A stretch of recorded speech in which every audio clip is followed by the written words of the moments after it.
Imagine a world where gold didn't have a fixed price, where money was measured in grain and power was written in clay. Now imagine that the first person to master this system, who became the world's first true banker, wasn't a king or a priest, but a woman. Her name was Enheduanna of Ur, and nearly 4,000 years ago, she controlled the wealth of empires. What if the first financial empire wasn't built on marble trading floors, but inside a temple lit by oil lamps? What if the first banker in human history was a woman who turned faith into finance and offerings into opportunity?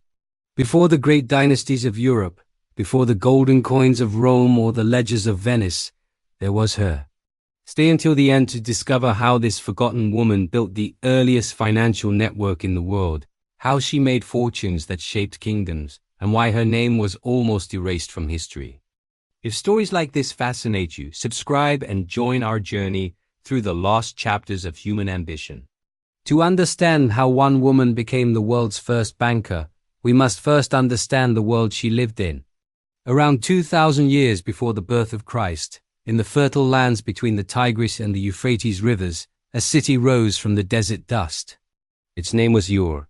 It stood as a beacon of civilization, a place of traders, priests, and builders who shaped the first economy in recorded history. In those days, coins did not exist. Trade was conducted through barter, measured in grain, silver, and labor.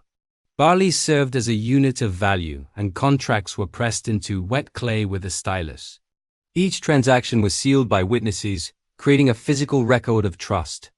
These clay tablets were the earliest financial documents, promissory notes, receipts, and credit records all in one. In this ancient world of trade and temple, a revolution was quietly taking shape. Enheduanna was born into power, yet her influence went far beyond bloodline.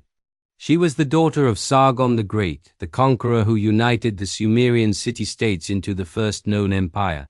But Enheduanna was not content to exist as royalty. She was appointed high priestess of the moon god Nala in the sacred city of Ur. There, she managed the temple's wealth, the offerings of silver, gold, and grain that flowed in from every corner of the empire. While others saw only tribute, she saw potential. Enheduanna realized that wealth could grow. Instead of letting resources sit unused, she began lending them to merchants and farmers, asking for repayment with a small increased interest. This was not greed, it was management, and it changed the world.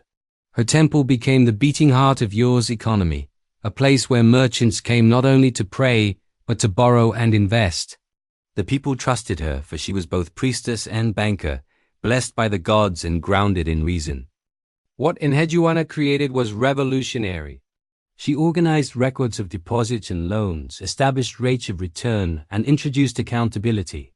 Each transaction was marked, sealed, and witnessed. These tablets became portable. One could trade them as proof of credit, much like modern financial notes. Soon, the Temple of Ur functioned as a central financial hub. It accepted deposits from citizens, funded trade expeditions, and managed the assets of other temples and provinces. Through her system, Enheduanna wove the threads of economy into the fabric of faith. It was here that money gained meaning beyond material value. It became a promise, a contract of trust.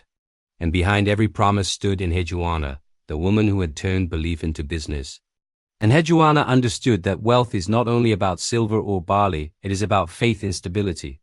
She made certain that every loan she issued was backed by temple assets, ensuring that the temple could survive even if borrowers failed.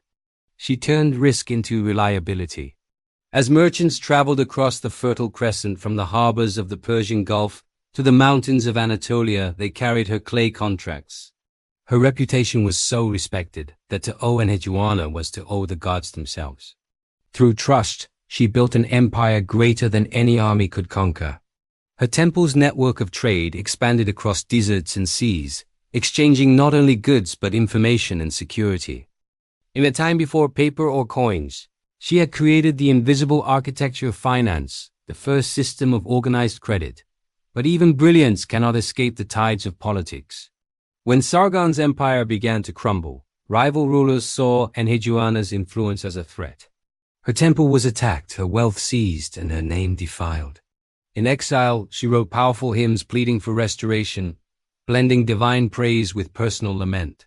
Those writings, carved in clay, became the world's first signed literary works. They also reveal a woman who understood loss, resilience, and the fragility of power. Though her enemies tried to erase her, they could not erase the system she had built. The machinery of credit and trust she invented continued to operate long after her fall. Centuries later, scribes still followed her methods, unaware of the woman who had created them. Thousands of years passed. The sands buried her temple, the empire fell, and her name vanished until archaeologists uncovered the ruins of Ur in the 20th century. There, amid the rubble, they found thousands of clay tablets describing loans, contracts, and payments, all signed with the seal of Enheduanna. When scholars translated those tablets, they realized the magnitude of her achievements. She had not only written poetry, she had engineered an economy. Her ledgers listed detailed interest rates, repayment terms, and temple reserves. It was clear that Enheduanna had created the first sustainable financial system in human history, complete with checks, audits, and accountability. Her combination of faith, mathematics, and human psychology turned the act of giving into a cycle of prosperity. Modern historians began to call her both the first author and the first banker. In her, we see the roots of literature, religion, and finance intertwined. Through her vision, the divine and the practical met, proving that imagination and intellect are inseparable forces of progress. The legacy of Enheduanna endures in every bank ledger and digital transaction today. Deposits, loans, interest, and the recording of credit all trace back to her innovations. She proved that organized finance could support not only kings but communities. Every time a bank issues credit or records a transaction, it echoes the clay tablets of Ur. Every signed contract carries the same promise of trust she forged 4 millennia ago. Her story challenges the belief that history's greatest innovations were born in recent centuries. Long before the modern world, a woman in Mesopotamia was already practicing economic principles that would define civilization itself. She showed that leadership is not confined to gender, and genius is not limited by time. History almost forgot Enheduanna, yet her influence never disappeared. She remains proof that innovation often begins in silence, within the minds of those overlooked by their age. The first banker was not a man in a tailored suit, nor a merchant behind a counter. She was a woman in temple robes, writing by lamplight, turning offerings into enterprise. Her understanding of faith and finance revealed a simple truth: value exists wherever people believe it does.